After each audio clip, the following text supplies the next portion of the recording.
5-7 6-7 minute তো হওয়ার কথা। 6-7 মিনিট মতো। আচ্ছা, হ্যাঁ। প্রথমে প্রবেশ করার পর সই স্বাক্ষর করতে বললো নাকি? প্রথমে স্যার তেমন ভাবে বলতে হয়নি দরজা খুলে যে আমি কি ভেতরে আসতে পারি, কারণ যে গার্ড বা নিয়ে যায় ভেতরে, তো তিনি ভেতরেই ছিলেন, তো দরজা খোলা, ম্যাডাম ডাকলেন যে আসো। তো তখন আর কি আমি কি আর বলতে পারি যে আমি কি আসতে পারি, সেটা আর বললাম না। গিয়ে দাঁড়িয়ে দাঁড়িয়ে বললাম টেবিলের সামনে, বললো সিগনেচার করো। তো আমি অর্ধেক সই করছিলাম, তখন যে কার্ডটা নিয়ে গেছিল সে বললো বসে করো। তো তখন ওখানকার ম্যাম বললো যে আপনি যদি কমফোর্টেবল ফিল হন দাঁড়িয়ে করতে পারেন, সইটা শেষ করে বসুন। এবার বসলাম।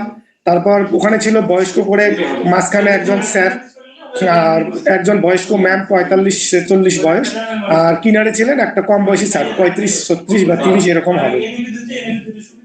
তো ম্যাডামই বেশিরভাগ প্রশ্ন করলেন। তো বললেন যে তোমার কোয়ালিফিকেশন কি। আমি বললাম ম্যাম আমি উচ্চ মাধ্যমিক পাশ করার পর আমি ডিএলএড করি। তারপর বললো যে আচ্ছা। তারপর বললো যে বলো তো মাটি কত প্রকার। তো আমি বললাম ম্যাম মাটি 3 প্রকার, বেলে, এঁটেল, দোআঁশ। আর কোন মাটিতে কি হয় সেটাও বললাম। এরপর স্যার, মিডিলের যে বয়স্ক স্যার, তিনি জিজ্ঞেস করলেন যে আচ্ছা বলো তো আপনি ব্যাকরণ এবং কবিতা কিভাবে অবরোহী এবং আরোহী পদ্ধতির মাধ্যমে বোঝাবেন। তো আমি বললাম তো স্যার আমার অবরোহী এবং আরোহী পদ্ধতিটা একটু গন্ডগোল হয়ে যায়।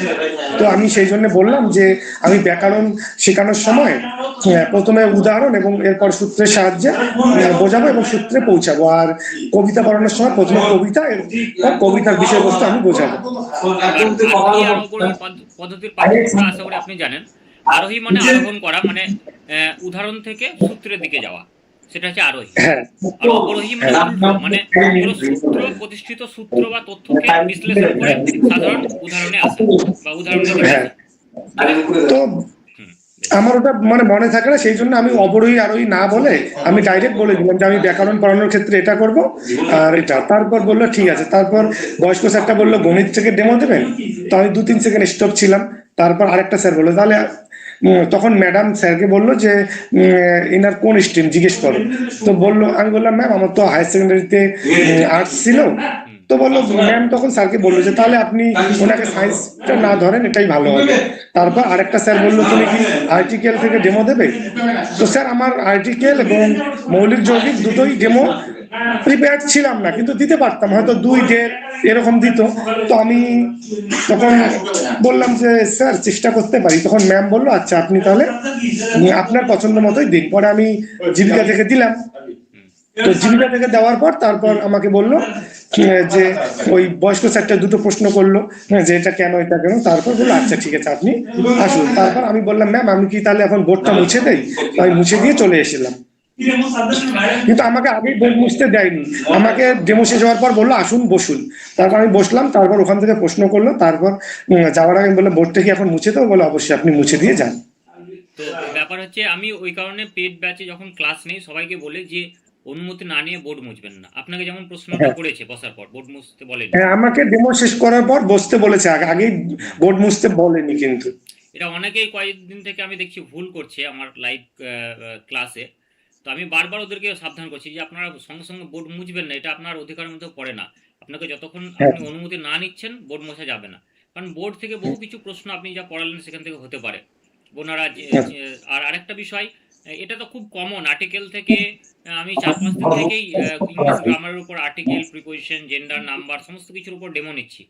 আর অঙ্কের ডেমো তো প্রচুর হয়েছে, যে দ্বিমাত্রিক, ত্রিমাত্রিক, 2D, 3D, এই যে উৎপাদক বিশ্লেষণ, এগুলোর উপর তো ডেমো নেওয়া আমি হয়েছে। ওই মানে মৌলিক যৌগিকটা বাদে মোটামুটি বাকি অঙ্ক কভার করে নিয়েছিলাম। আর ইংরেজিটা তো ওই যে আমি ট্রেনে ছিলাম না, আপনার ওই আর্টিকেলের ভিডিওটা দেখতে পারিনি, তার না জন্য। না, ওটা তো তো আর্টিকেলের ওটা ভিডিও ছিল না, ওটা ছিল পোয়েমের একটা রাইম, হ্যাঁ। রাইম, ইংলিশ রাইম তো ক্লাস স্যার 5-এর। আমি যে এই যে দুটো ডেমো দিতে পারিনি, এর জন্য কি আমার নাম্বার 5-6 নেমে আসবে। না সেটা নয়, তবে ইংলিশ অথবা ম্যাথ মধ্যে আপনি ইংলিশটা চুজ করতে পারতেন, যেগুলো কমন টপিক আপনি পেয়েছিলেন অনেক ভালো, ম্যাথও পেয়েছিলেন। তবে সেটা হলে কি হতো, ইমপ্রেসটা একটু ভালো হতো এবং ওনারা আরেকটু স্যাটিসফাইড হতেন। তবে মানে এতে স্যার আমার না হুম এমন টপিক দিল যে দুটো টপিক আমি প্র্যাকটিস করিনি। যদি শুধু বলতো যে ইংরেজি থেকে দিন, গ্রামার থেকে, তো আমি যে কোনো গ্রামার থেকে ভালোভাবে দিয়ে দিতাম, কিন্তু আর্টিকেলটা আমি একদম মানে প্র্যাকটিস করি। ছিল, কারণ এগুলো কমন টপিক, তো আমি তো প্র্যাকটিস করিয়েছি যখন আগে, সেগুলো তো আপনি লাইভ ক্লাসে ছিলেন না, সম্ভবত দেখেছেন কিনা বলতে পারছেন না, কিন্তু এই আর্টিকেলের উপর 4-5 জন ডেমো দিয়েছে আমার এই লাইভ ব্যাচের যারা স্যার আমি দেখেছিলাম, কিন্তু কি বলেন তো, আমি তো নিজে একবারও প্র্যাকটিস করিনি না, তো সেই জন্য আমি দিলে হয়তো 2 দিত, সেই জন্য আমি সেটা অ্যাভয়েড করেছিলাম। সে ঠিক আছে। তবে এইগুলো কমন টপিক, আমি অন্যদেরকে বলবো যেন এগুলো সবাই রেডি করে যায়। হ্যাঁ, এত সহজ টপিক মানে রসগোল্লা পাওয়া, রসগোল্লা পেয়ে ছেড়ে দেওয়া। তো ঠিক আছে, নিজের মতো ডেমোটা দিয়েছেন। ডেমোটা প্রেজেন্টেশন কিভাবে করেছিলেন, প্রেজেন্টেশন এবং প্রিপারেশন, প্রথমে প্রিপারেশন স্টেজ কিভাবে শুরু করলেন এবং তারপর কিভাবে প্রেজেন্টেশনে গেলেন, একটু আমাদের বলুন দেখি। তো স্যার মোটামুটি ডেমোতে কি মানে পাবো তো, মোটামুটি কিরকম তাও উঠতে পারে যদি একটু বলতেন, মানে সব থেকে কম দিলে কিরকম দিতে পারে আর সব থেকে বেশি দিলে কিরকম দিতে পারে? আপনি কোন টপিকের উপর ডেমো দিয়েছিলেন? আমি পরিবেশ থেকে দিয়েছিলাম, জীবিকার আদিকতা ও জীবিকা বদল কিভাবে হচ্ছে। আচ্ছা, কিভাবে শুরু করলেন? বললাম যে গুড নুন আমার ছাত্রছাত্রীরা, তোমরা সবাই কেমন আছো? ভালো, আমিও ভালো আছি। বলতে বলতে শ্রেণী তারিখ লিখলাম। তো তারপর বললাম যে আচ্ছা রাহুল তোমার বাবা কি করেন, তোমার ঠাকুরদা কি করতেন, আচ্ছা দীপঙ্কর তোমার বাবা কি করেন, এভাবে বললে তারপর বললাম যে দেখো রাহুলের ঠাকুরদা রাহুলের বাবা আলাদা পেশা, তো এদের জীবিকাটা বদল হয়ে যাচ্ছে। এবার রাহুল ধরো বড় হয়ে যদি শিক্ষক বা ডাক্তার হতে চায়, তাহলে তাদের সেই পেশাটাও বদলে যাচ্ছে। আর দেখো দীপঙ্করের ঠাকুরদাও কৃষিকাজ করতো, দীপঙ্করের বাবাও কৃষিকাজ করে, এভাবে বললাম। তারপর বললাম জীবিকার কিন্তু কতগুলো ভাগ আছে, প্রাচীন জীবিকা, লুপ্ত জীবিকা, আধুনিক জীবিকা, এই ধরনের বললাম। এবার আধুনিক জীবিকাটা না বলে আমি ওটা বর্তমান জীবিকা বলে ফেলেছি ভুল করে, তো বর্তমান জীবিকাও লিখেছি। হ্যাঁ, তারপর ওদের প্রশ্ন করলাম যে আচ্ছা রিমি তুমি বলো তো তোমাদের গ্রামে সব থেকে বেশি কোন পেশার লোক দেখা যায়, আচ্ছা দীপঙ্কর তুমি বড় হয়ে কি হতে চাও। এইভাবে তারপর সব বুঝালাম, বোঝানোর পর বললাম যে তাহলে আমি তোমাদের কর্মপত্র দিচ্ছি। তখন ওনারা বললেন আচ্ছা আচ্ছা ঠিক আছে, আসুন এসে বসুন। হ্যাঁ, বোর্ড ওয়ার্ক কি করেছিলেন? বোর্ড ওয়ার্ক আমি জীবিকাকে ইংরেজিতে কি বলে সেটাও করেছিলাম, তারপর প্রাচীন জীবিকা, আধুনিক, এই সমস্ত জীবিকার উদাহরণ দিয়েছিলাম। আচ্ছা, কোন মানে যেভাবে আপনাকে আমি অনলাইনে দিয়েছিলাম সেভাবেই। না, ছবি কিছু এঁকেছিলেন কি বোর্ডের মধ্যে? না, ছবি তো আপনাকে আমি অনলাইনে দেইনি, আর আপনি তো বলছিলেন যে এটাতে ছবি তেমন কিছু নেই। আচ্ছা আচ্ছা, ওটা একবার ভেরিফাই করা হয়েছিল, যাই হোক। তবে প্রেজেন্টেশন ভালো রয়েছে, শিশুদের সঙ্গে কমিউনিকেশন করেছেন, শিশুদের অ্যাক্টিভ পার্টিসিপেশন করেছেন।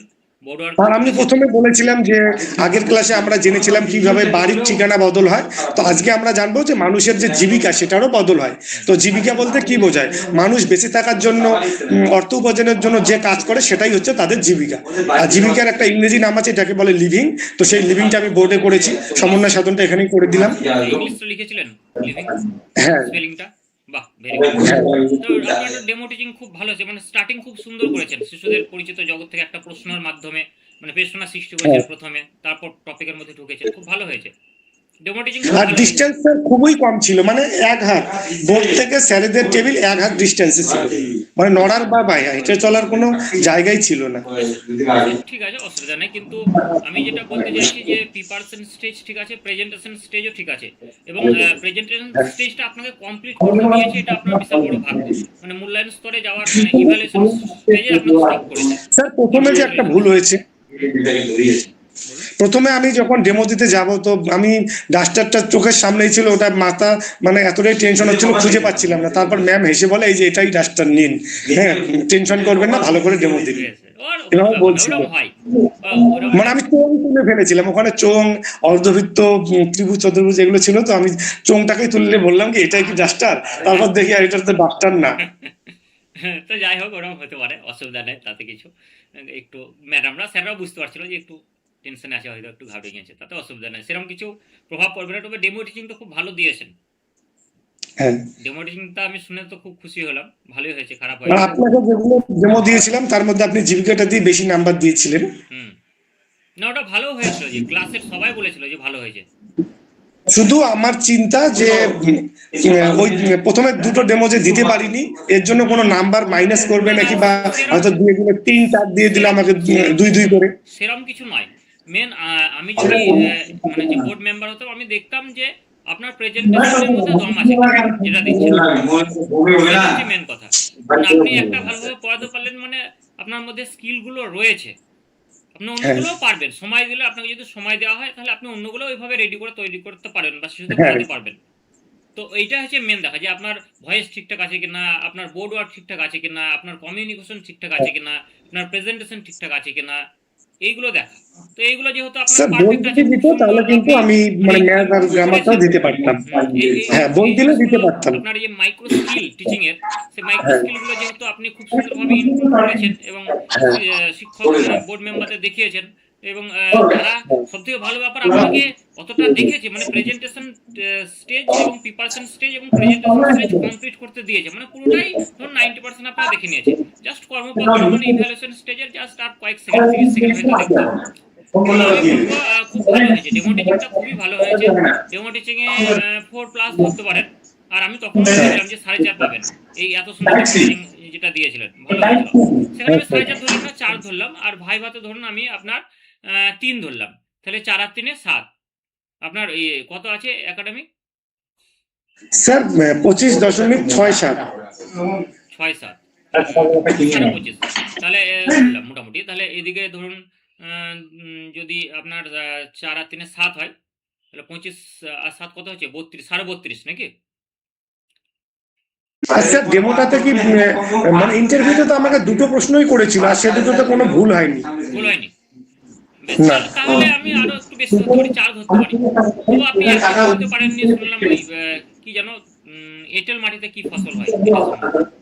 অবরোহী আর আরোহী পদ্ধতিতে কিভাবে ছড়া এবং ব্যাকরণ পড়াবেন, আর আপনি বেলে মাটি কয় প্রকার এবং কোন কোন মাটিতে কি ফসল হয়, এই দুটোই আমাকে ধরেছিল শুধু ইন্টারভিউতে। আর ধরেছিল এডুকেশন কোয়ালিফিকেশন কি আছে। আপনার মিনিমাম যদি যায়, মিনিমাম মিনিমাম 7 হতে পারে, আর ম্যাক্সিমাম 8.5 হতে পারে, আমি এটুকু বুঝলাম। হ্যাঁ, মাইক্রোফোনটা অফ হয়ে গেছে আপনার, মাইক্রোফোনটা অফ হয়ে গেছে। হ্যালো? হ্যাঁ স্যার। হ্যাঁ, মিনিমাম যদি যায় 7 যাবে, 7 এর কমে যাবে না। ম্যাক্সিমাম 8.5 হতে পারে। হ্যাঁ, 8.5 9ও হতে পারে। আমি 7ই ধরলাম। 7 ধরলে আপনি যেহেতু কাস্টের মধ্যে রয়েছেন শুনলাম, এসসি, তো সেক্ষেত্রে আপনার হচ্ছে 32, 32 হচ্ছে 32 থেকে 33 হবে, মানে আরামসে কাট অফ ক্লিয়ার হয়ে যাবে। আচ্ছা কোনো চিন্তার ঠিক আছে। কারণ নাই, খুব সুন্দর দিয়েছেন, এবং হ্যাঁ। আপনি নার্ভাস ছিলেন একটু, আমি বুঝতেই পারছিলাম। তো ঠিক আছে।